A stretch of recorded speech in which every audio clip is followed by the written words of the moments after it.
ফতোয়া আর এক ধরনের নাই। ফতোয়া বিভিন্ন ধরনের বের হয়েছে। কিছু ফতোয়া বের হয়েছে তাওহীদি জনতার নামে আল্লাহর ওলিদের বিরুদ্ধে, কিছু ফতোয়া বের হয়েছে এই নামে সেই নামে তার নবীর বিরুদ্ধে, কিছু ফতোয়া বের হয়েছে সর্বপরাধের বিরুদ্ধে, কিছু ফতোয়া বের হয়েছে এটা করা যাবে না সেটা করা যাবে না, এমন আছে না নাই? আমরা অনেক সৌভাগ্যবান যে আমরা সব ফতোয়া বাদ দিয়া আল্লাহর ফতোয়া, আল্লাহর হাবিবের ফতোয়ার মধ্যে আছি। ঠিক না? দিয়ে বলি সুবহানাল্লাহ।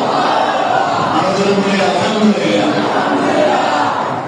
আল্লাহকে পাওয়ার জন্য যে জিনিসগুলো দরকার, আল্লাহকে চেনার জন্য যেখানে যাওয়া দরকার, এই স্থান সমূহের একটা স্থান হচ্ছে আল্লাহর ওলিদের খানকা শরীফ। আল্লাহর ওলিদের খানকা শরীফ। কারণ রাসূল কারীম সাল্লাল্লাহু আলাইহি ওয়াসাল্লাম